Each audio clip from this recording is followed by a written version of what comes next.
This episode is brought to you by Indeed. Stop waiting around for the perfect candidate. Instead, use Indeed sponsored jobs to find the right people with the right skills fast. It's a simple way to make sure your listing is the first candidates see. According to Indeed data, sponsored jobs have 4 times more applicants than non-sponsored jobs. So go build your dream team today with Indeed. Get a $75 sponsored job credit at Indeed.com/podcast. Terms and conditions apply. Well, the holidays have come and gone once again, but if you've forgotten to get that special someone in your life a gift, well, Mint Mobile is extending their holiday offer of half off unlimited wireless. So here's the idea. You get it now, you call it an early present for next year. What do you have to lose? Give it a try at mintmobile.com/switch.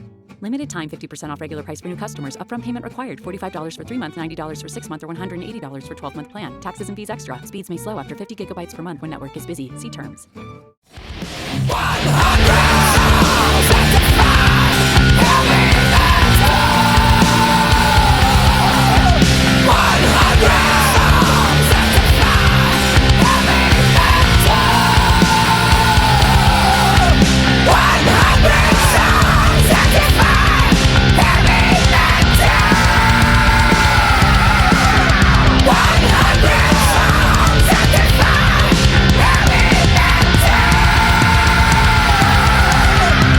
Hey everybody, welcome to 100 Songs That Define Heavy Metal. I am your host, Brian Slagel, the CEO of Metal Blade Records, home to many, many artists. You can look us up and see us if you don't know who we are. And actually, we're talking to somebody today that has been on Metal Blade at times in his career as well. If you guys are looking for really cool merchandise, t-shirts, hoodies, the whole thing, from music, sports, entertainment, really almost anything, you guys have to go check out our friends at Old Glory. Go to oldglory.com and enter the code METAL1982. Again, that's METAL1982, and they're going to give you 15% off of your order. So go check them out. They have great stuff, lots of metal gear. Go to oldglory.com. Special episode today. We're talking to not just one, but 2 absolute living legends. We're going to talk to Mr. Butch Vig about the production of this song, and then we're going to talk to Mr. Billy Sheehan, the legendary bass player. And he was the one that decided this song. I said, what do you want to do? He said, let's do Led Zeppelin. How many more times? So I'm like, okay. Kind of familiar with the song, as you guys may or may not know, and we'll talk about it, I'm sure, several times in this podcast. But I'm not the biggest Led Zeppelin fan, more because I'm not a fan of Robert Plant. But Billy mentioned, because he knows my aversion to Led Zeppelin a little bit, he said, no, this is good. This is before, Plant got too out of control. And he was right. His song is amazing. It's really long. It's like 8 minutes, and it's some classic stuff. And clearly I had to talk about Zeppelin anyway, because you can't have a podcast called 100 Songs That Define Heavy Metal without them. So it's going to be great to talk to those 2 guys. And we're going to begin with another legend, Mr. Martin Popoff. Tell us about this song. Nice choice, Brian. How many more times? Led Zeppelin, January 13th, 1969. Important album in heavy metal history. This is the last song on the album. It's 8:28. It's super long. We got some wah in there. We've got some walking bass line. We've got a shuffle feel. The riff starts soon enough. So the importance of this song is that this is one of those tracks that tries to inject excitement into the British blues boom. Now, this is a track that is attributed to them. It's not as elevated a pull or a steal from other old blues songs, but it still has a very traditional feel, but it is heavy enough. It reminds me a little bit of various versions you can hear of Whipping Post, for example, right? It is an important song in heavy metal history. It does clang along. It's heavy enough. But one nice thing that kind of elevates the heaviness of it is it does have that tail end of that da-da-da-da-da-da adding to it, right? So this is them starting to subtly bring in this new kind of music that Black Sabbath is going to invent, properly for good. But it is one of the heavy songs on this album. You got Communication Breakdown as well, and Good Times, Bad Times, and Dazed and Confused sort of counts. And then you move on to the second one. You've got your Livin' Lovin' Maze and your Heartbreaker, and especially your Whole Lot of Love on there. So these guys are on their way with 2 albums in 1969 towards the proper invention of heavy metal with Black Sabbath, February 13th, 1970, right?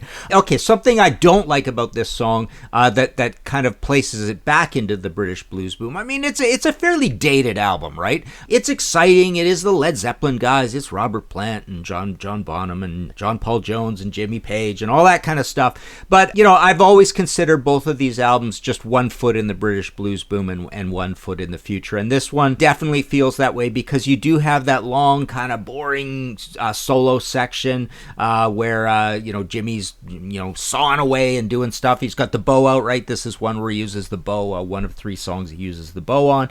And John Bonham is making noises behind him. And there's a little nod to the bolero bit thing, right? Where, you've got kind of a Jeff Beck and Yardbirds connections are part of this song. In fact, Jimmy even says that, I took bits and pieces of things. But there's this Rosie section in it. That's what they call it because, there's like The Hunter was recorded by, Albert King. We got Booker T and the MGs.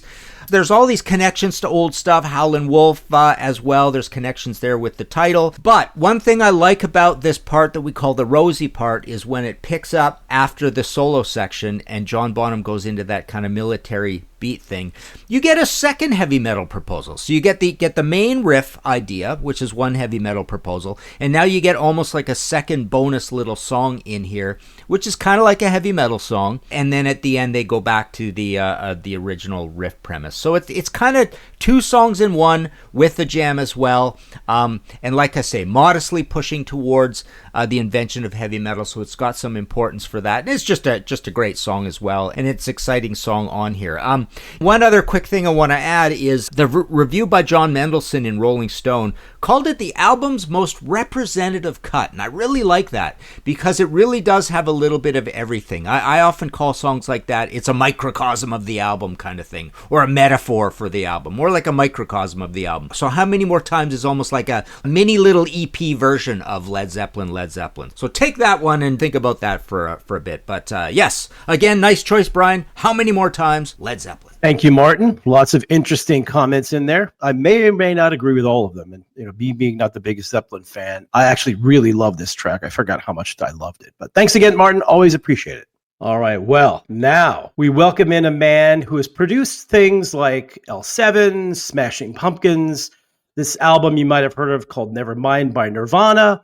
He's also the drummer and co-producer for the great band Garbage, a literal walking true legend. Mr. Butch Vig, how are you, sir? I'm really good, Brian. Thanks so much for having me on the podcast today, man. Thank you for doing this. I appreciate it. This is a weird episode for me because, as a lot of people who know me know, I am not a fan of Led Zeppelin at all. Not at all? Wow. Not really at all. However, I'll get to it in a second, though.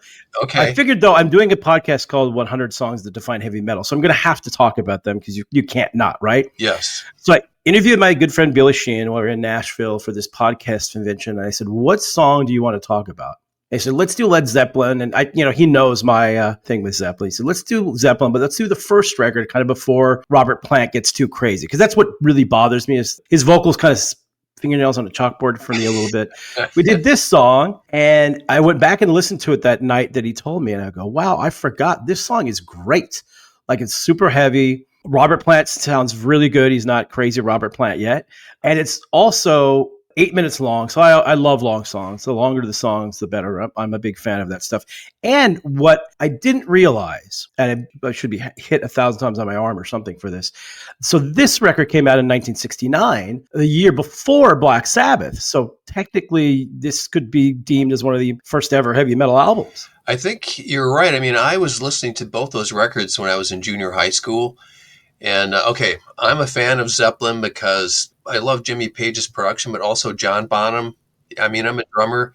He's a god among rock drummers. And I love Bill Ward too, man. Sabbath, yeah, it's like those first 2 Sabbath records are absolutely perfect. When you sent me the email about this, I listened to the track, and I remember now I used to listen to that first Zeppelin record in my bedroom with headphones on. And this track in particular, being 8 minutes long, they just go on a Space Jam in the middle. They were going crazy when they were mixing. There's all this weird panning. And you have to remember, I was a kid smoking weed and sitting there going, holy cow, what the hell is this? It was so cool and trippy. And the song is pretty simple. Really, when they kick in with the main riff, it's just the guitar and the bass doubling up. It starts with the swing, the jazz that, Bonham's playing that's like a jazz thing, and John Paul Jones, the groove, the rhythm section is just incredible on this. And then after the first breakdown, they go into a whole nother funky thing where you can sort of hear more John Bonham's real style. It's a little more syncopated rock drumming, but it's an absolute monster of a track. And when I like I said, when you sent me the offer to do the podcast, Brian, I listened to the track and it kind of blew my mind because I went back into a time warp back when I was in junior high school, and it was awesome.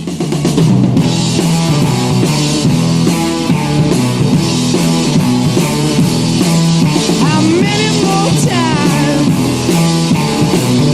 treat me the way you wanna do?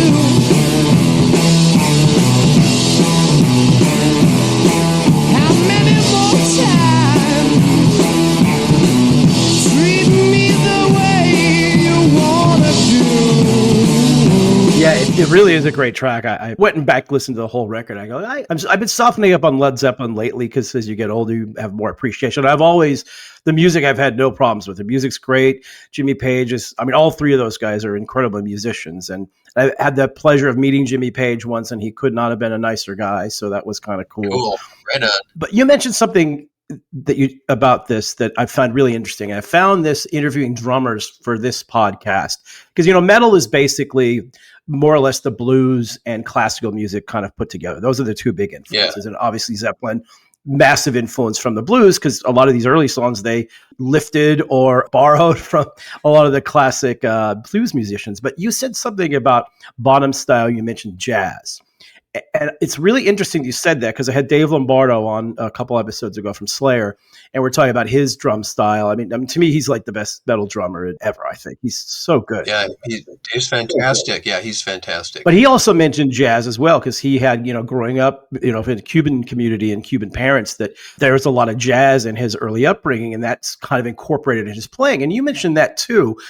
And it's not something that I really think about a lot as being a big influence in metal. I mean, clearly there is that thing, but it's come up a lot lately, mostly from drummers. And I find that's fascinating. Yeah, I know. I have to tell you, Brian, I just saw a documentary, just to put it in context, our guitarist in Garbage, Duke Erickson, is a co-producer, one of the executive producers on the new Led Zeppelin documentary. And if you haven't seen it yet, it's fantastic. And really, sort of the star of the documentary is John Bonham. He's even interviewed in it, a recording that was done, not on camera, but on tape.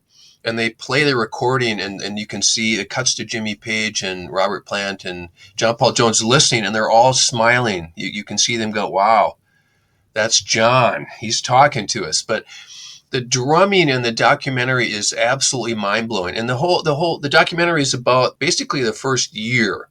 When they met, they went and did some gigs as like the New Yardbirds or something, and then they changed their name. But it's like it happened really quick for them. And at the end of that year, they played a show, I think, at the Royal Albert Hall. Anyway, it's an incredible documentary. Even if you're not a fan of Led Zeppelin, it's worth seeing because the musicianship is extraordinary. And this particular song we're talking about today, also like their song Dazed and Confused. They used to do 11, 12-minute jams live on these songs and just go off. And there's nobody at the time who's better than doing that, really. I mean, they're just such all great players. One thing I wanted to ask, because you mentioned earlier, too, about all these different parts of the production. Like, how could you do that in 1969? I mean, most of these guys, I imagine this was being recorded on a 4-track or something pretty, pedestrian at that time. How do you get all those different sounds in there? Even like the Sabbath stuff always blew me away. It's just 4 tracks. How is that working? I don't know exactly. That might have been an 8-track on this record. I don't know. Probably. I can tell that they tracked it live, like with headphones on. You can hear that they were playing in a room. Now, there might have been some tape edits. Obviously, with digital systems and Pro Tools, you can just blunt cut stuff and paste it around. But back then, when I first learned how to engineer and produce, I was really good at tape editing. So you could take all these performances and cut. I can actually hear some of the edits on the headphones, which is cool, man. They're blunt cuts. They're fantastic. But their playing is so good that I'm assuming that they just played live in the studio. And it's possible that they cut, the main drums, bass, and Jimmy's rhythm guitar just and mix that to stereo. and then put Robert's vocal on another channel, and then Jimmy over. Obviously, there's some guitar overdubs, but he probably did those later. But back then, you couldn't necessarily put the kick on one channel, the snare on one channel. So you have to commit. And the engineer really had their shit together, because you can tell that they had to commit, and then they just had to perform in the studio. The miscellaneous overdubs that Page does on guitar are so cool, and he's such a great guitar player. He just plays sometimes the weirdest stuff. I mean, he has written some crazy weird guitar riffs. Like if you listen to Houses of the Holy, that whole record, every guitar riff, now,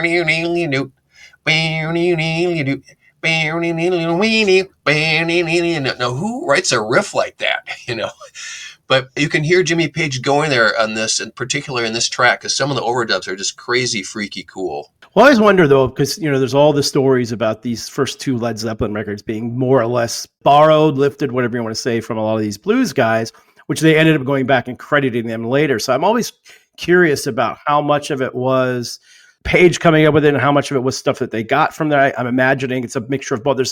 This real story doesn't seem to really exist that much. It's a slippery slope, because I think every musician, every band borrows on their references. I mean, you can't make music in a void. You have to have something that informs you at an early age. And, the Stones were the same way, man. Those first couple Stones records, they just borrowed everything from blues and R&B musicians in the U.S., but they did their own thing with it. I mean, I'm cool with the fact that they did go back and credit some of those writers later. Hopefully they made a little bit of money. Some of the publishing came through and they got a check.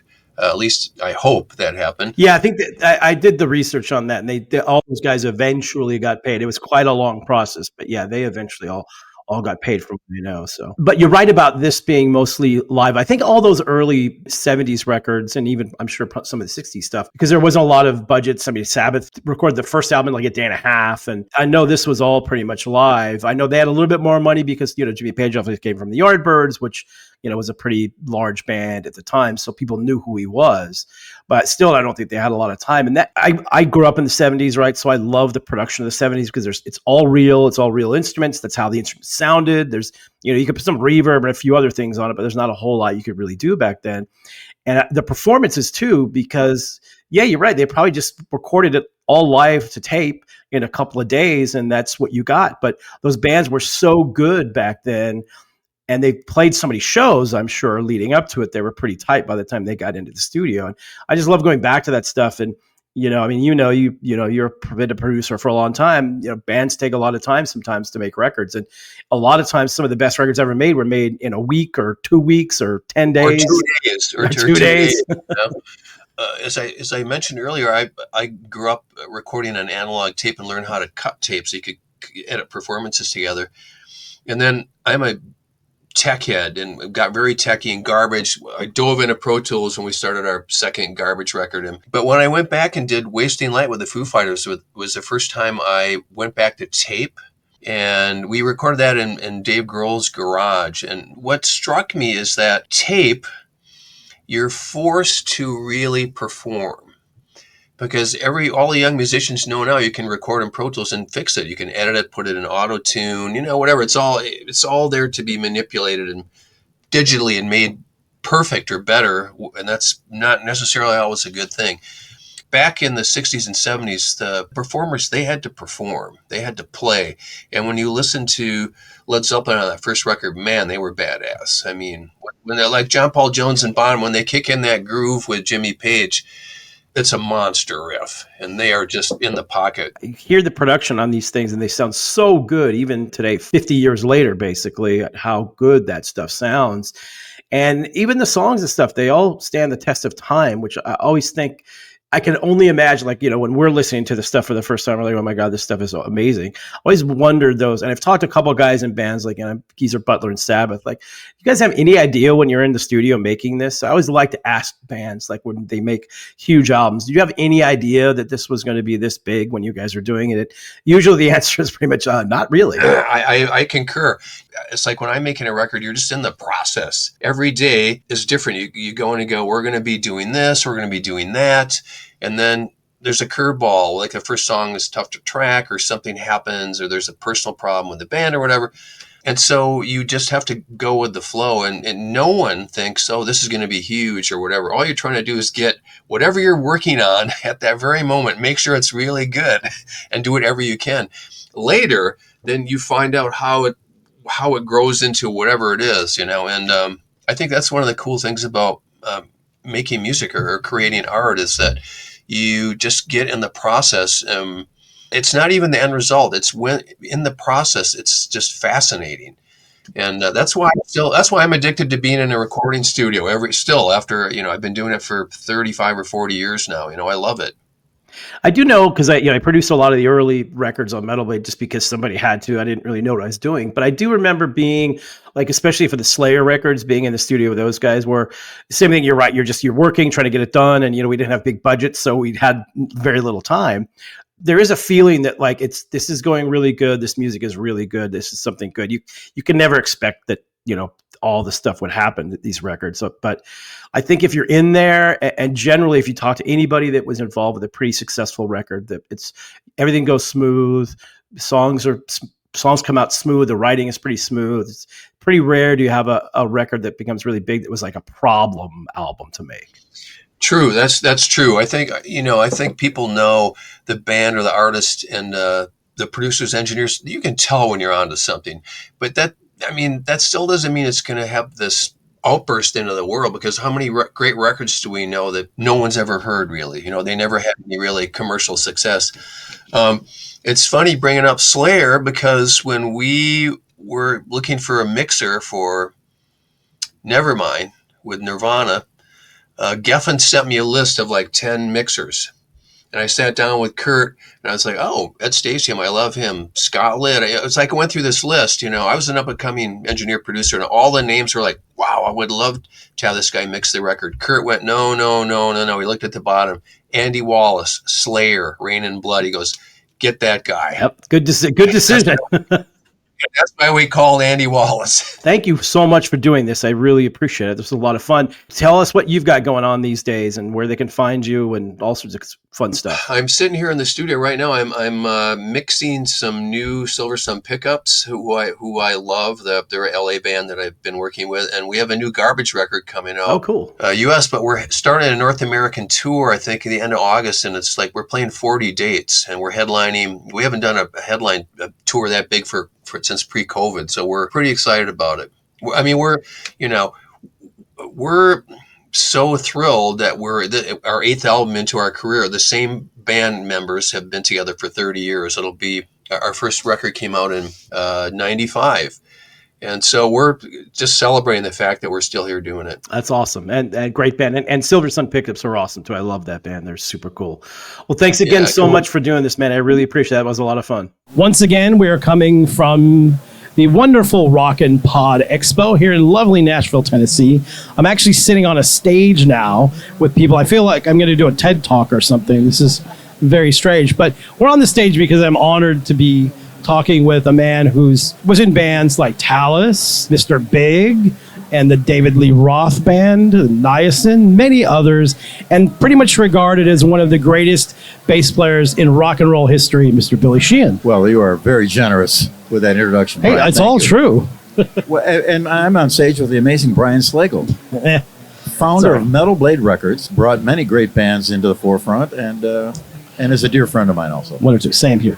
So this is really interesting. I asked you who you want to talk about, and you said Led Zeppelin, and I want to do the song How Many More Times. And I go, okay, that's interesting because I am not a big Led Zeppelin fan, but I obviously have to talk about them on this podcast at some point because clearly they are a very influential heavy metal band. So I went back last night. I haven't listened to the song in probably 15 years. And I went back last night to listen to it, and I go, oh my gosh, I love this song. I forgot how good it was. And my problem with Zeppelin is just Robert Plant gets a little annoying to me. I know that's sacrilege, but on this song, he's great. So thank you for getting me into that. Reintroduction. Exactly. Right. But why did you pick that song? I remember getting the record and putting it on, and our living room was away from the room of the TV, so it was usually empty. I could go in there and listen by myself. So I remember putting on and hear the at the beginning, all that, and then when they kicked into the song, and this was, when did that record come out? 1969. This was about 69, and I just automatically, I just was headbanging I didn't know. I never saw headbanging, and I never heard of it. But it just made me do it. It was amazing.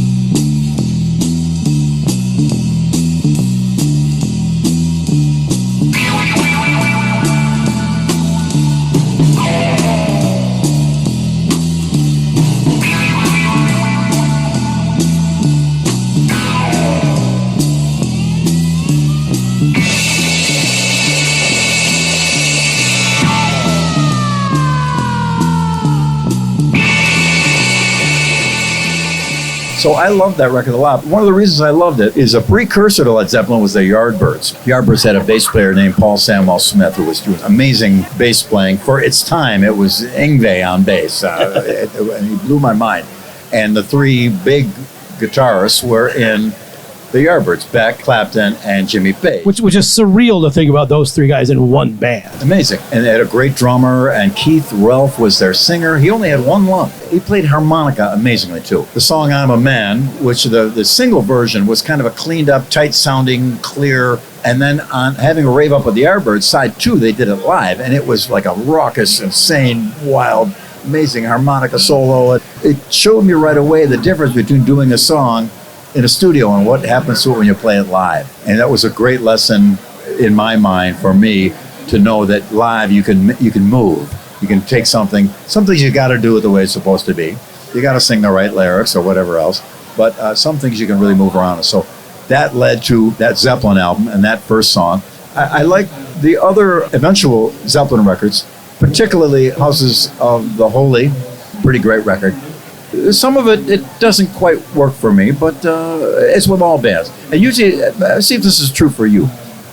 First 2 or 3 records of a band are amazing. Yep. And then from then on, they can lose you. I did a thing a while ago where people asked me, like, what's your favorite album of various bands? And I answered it, and I looked at my answers, and almost everyone was the band's second album. So it's always the second album. The first album's really good, but the second one's always the one. So you're 100% right. Well, there's one theory about the first record being really good because a band plays live, writes songs. They play these songs live. They have a whole life to write it. Exactly. And then the next record, you got 6 months. Yeah. But sometimes that works. And in your case of liking the second record, it may very well be that getting into the studio and getting that first record done, now you know how it works. So you go in for the second record. Mr. Big's second record, that was our most successful album. Yep. This song in particular, and this album in particular, the first Led Zeppelin, because I'm not a big fan, I don't pay attention to these things, but I should, because this record came out in 1969, like we said, and that was a year before the first Sabbath record came out. So in the annals of heavy metal, you had this a really heavy record. And this song in particular, I love it because I love long songs, like big epic songs, a song 8.5 minutes or whatever. But it's really heavy. And when I think back, like, wait, this was before Sabbath. This was the year before the first Black Sabbath record came out. So you could argue that this might have been the first real heavy metal album. I don't know. It's up there. Yeah, there was some other stuff that was heavy. Like Blue Cheer is kind of looked at as the precursor to all those bands. And I'm not sure when the Live at Leeds record came out by the That Who. was in the 60s as well, I think. And that was a heavy, great, giant, massive record. Very cool. And I was into a couple of other bands. Deep Purple, we both agree on that. Yeah, of course. I'd heard Jesus Christ Superstar on the radio. And the singer, I go, wow, who is that singer? Man, that guy's amazing. He's in a band called Deep Purple. And I never heard of him. And so I went out and I got Fireball, their second record. Actually, their second record with Ian Gill. Yeah. And then went back and got In Rock with Ian Gill and loved both of those. And then the next record was Machine Head. Yes. And that had Smoke on the Water on it. And then The Sky Was the Limit. They were huge. Well, that's the first heavy record I ever heard in my life was Machine Head by Deep Purple. I'd never heard anything like that.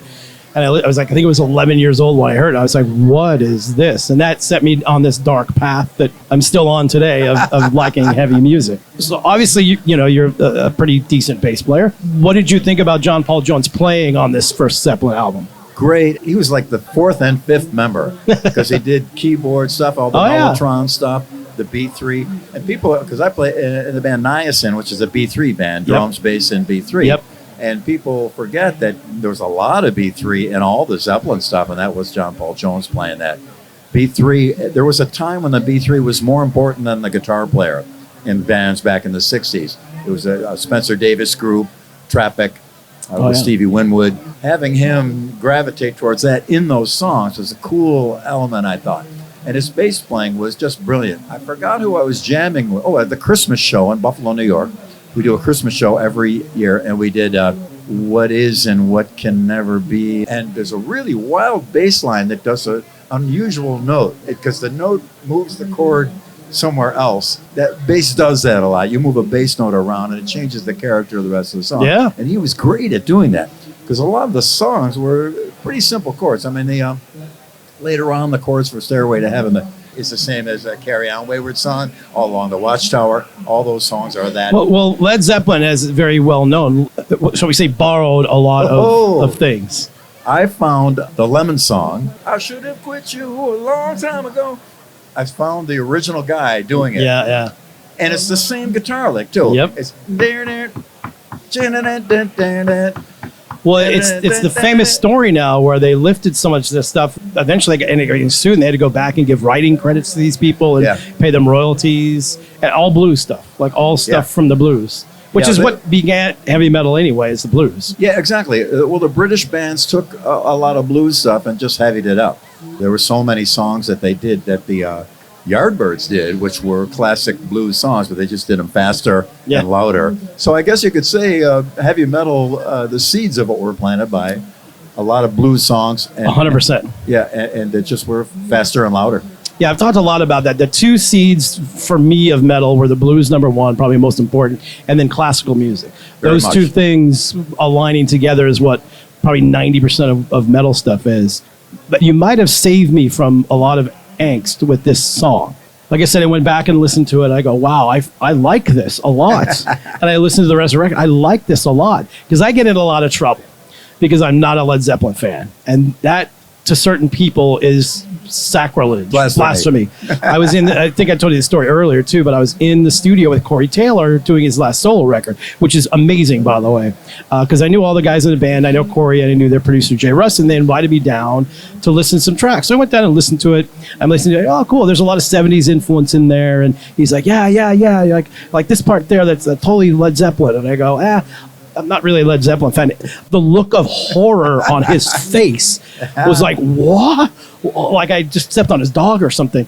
He goes, well, what do you think about Kiss? I go, I love Kiss. One of my favorite bands of all time. I like everybody else. I'm just not a Led Zeppelin fan. But now I might be drawn in a little bit more. All right. Although there's still some stuff where Plant's vocals are just too much for me. That happens a lot with me because I'm older. I remember, being into the Everly Brothers. Yeah. I was never into Elvis, though. And I caught heat for that. Oh, really? I never liked Elvis. He's not my thing at all. But I love the Everly Brothers. Jerry Lee Lewis, who was the first madman on stage. A lot of stuff like that. And then a lot of the early music that I loved was classical as well. When Emerson, Lake and Palmer came out, I went nuts. But a lot of times you see a classical piece done by a rock band, and you go back and listen to the actual piece. Then that takes you down a rabbit hole into some amazing stuff. So I'd never listened to Pictures at an Exhibition by Mussorgsky, a very famous classical piece.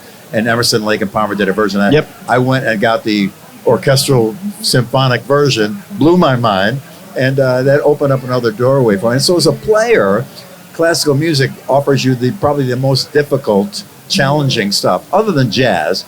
And jazz has always been an interest of mine, but down on the list, because it's really tough to get Joe Average into jazz. You kind of have to be a musician or a real music head. Well, it's interesting you mentioned jazz, because I had Dave Lombardo on a previous podcast, but we're talking about his time changes are insane. Like I've never heard, but almost never heard a drummer that make those from slow to fast, like just in a second, and it makes sense. And he was telling me, because he's Cuban, so he grew up with a lot of Cuban background, but he also grew up listening to a lot of jazz because his parents were really into jazz. And he said a lot of his drumming stems from, Buddy Rich and a lot of these famous, jazz guys. And I never really thought about like jazz, but it makes sense because certainly in the drumming aspect, and to that degree, a little bit of bass playing too. And also like prog stuff too. Like a lot of this prog metal stuff is very classical, but also has that kind of jazzy element to it as well. Yeah, I got heavily into prog with King Crimson, one of my first big bands that I loved. Yeah. And Greg Lake was the bass player, went on to Emerson, Lake and Palmer. And all the Peter Gabriel Genesis I was a fanatic for that completely. That was almost more classical in the way it was put together. Recurring themes and The Lamb Lies Down on Broadway. I saw that show. I saw the wow. with Peter Gabriel. That was pretty great. My first concert was Jimi Hendrix. And so people always are jealous of that. So. That's a good one. And That's a good one. I wear it on my shoulder as a badge of honor. That's a good one. I never got to see him, obviously. That's amazing. But I love talking about the history of music and as it relates to metal, because I've noticed lately, like the younger bands, the younger really heavy bands, have much more of an affinity to the history of the music and where it came from than a lot of bands like maybe that were in the 90s or early 2000s. So I have a lot of respect for that. And they all go back. I was recently talking about Thin Lizzy, and one of my favorite bands of all time, and I think one of the most influential bands for metal ever. And I was on a podcast once with Scott Gorham, guitar player, and I explained to him, like, all these bands currently, like, heavy bands, like, Black Dahlia Murder and Cannibal Corpse and Amon Amarth, they all love Thin Lizzy. Exactly. And they all cite them as influences. He couldn't believe it. It's like, really? I go, if you ask any heavy metal band, from Cannibal Corpse to Queensryche, all up and down the gamut, every single one of them will go, we love Thin Lizzy. And he was shocked. Amazing. And Thin Lizzy, though they were a popular band, they never really broke into a huge... Not in the U.S. Yeah, not in the U.S., other than the one song. And that's why I parallel them with King's X. Yes. King's X is one of the most influential bands ever. 100%. And they never really... No, I think it was some manager or whatever situation. And they never really got to where... I always say they should be bigger than U2. I mean, I love that band so much. Agreed. And they influence so many. I remember when I first heard, and it's a band that I never gravitated towards, and I don't want to offend anybody because they've always been kind to me and nice people, but when I first heard from Dr. Feelgood, I thought, hey, a new King's X song.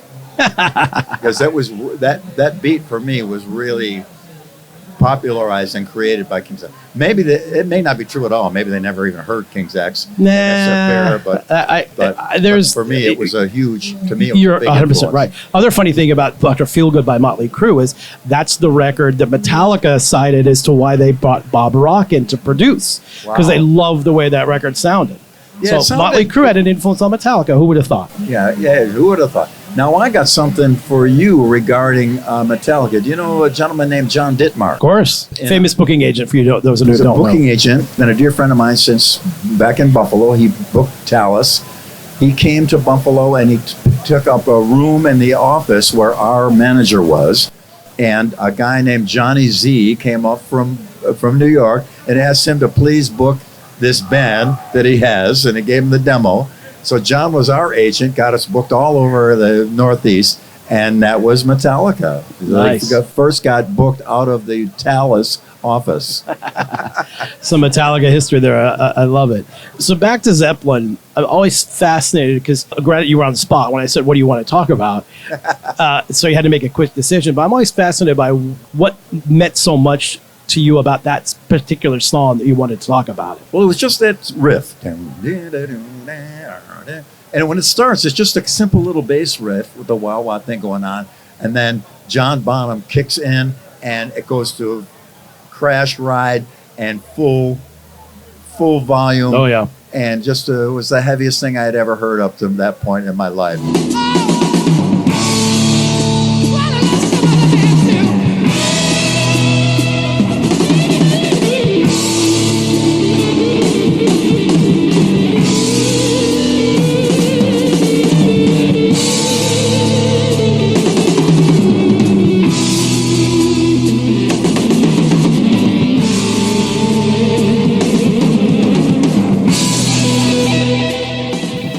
I love Hendrix, and a lot of Hendrix was really heavy, but it had an air to it that wasn't as dark. Yeah. He was he loved Dylan as a songwriter, and so his stuff, though, Spanish Castle Magic, really heavy stuff, a lot of stuff, Purple Haze, of course, and Manic Depression, but it didn't have that heaviness, the crunch that song did. And again, that's what blew me away, and I feel dumb saying this, that so far removed from not paying attention to Led Zeppelin, but those power chords in that song, again, this is pre-Sabbath. Yeah. And that stuff is just as heavy as Sabbath was. So, like I said, I'm having to rewrite my Led Zeppelin history now because of this. I'm going to start listening to this record over and over again. redeem myself to the Zeppelin fans out there. People kept asking me about, doing this podcast, and they all know my distaste for Led Zeppelin. And like, are you going to talk about Led Zeppelin? I go, yeah. Even my producer was like, we got to talk Zeppelin sometime. I know I'll probably do Immigrant Song. I like Immigrant Song. We'll do that at some point. But I figured somebody's going to come up with something. You did that today and turned it around. Musicians that I have a lot of respect for, clearly you being one of them. It's like, oh, okay, I get it. I'll give it another shot. Well, I'm glad I planted the seed there. Yeah, you did. I have to ask you a question. So, because I love Japan, one of my favorite places in the world. Me too. I haven't been there for a minute. But you are literally a godlike figure in Japan, like one of the most popular artists of anything there. What's it like for you to go there? Well, it's great because they're so polite and so nice. So after we did 2 farewell tours in Japan. For Mr. Big. We had to do the second one just recently because we had done the very first there, played all over the world, and they said, we can't come back and do one more, so we did. But the first one we did, outside of my hotel, the front is like the main street, and the back entrance was like a little alley and a couple bars. So after the show we did the first time, I went out, it was about 400 or 500 people out there. So they got in a line by themselves. They made their own line. And I stood with my Sharpies in the rain and signed everything and took every photo and signed and took. And they were so great and so sweet and so polite. Nobody pushed and shoved. Oh, good. It was just amazing. And then across the street was this little beef. I think it's called teppanyaki, where they cook it. You cook it at your table. Yeah. And he was a fan, so he came over and invited me in. And the place was about as big as 3 of these little stage things, microscopic.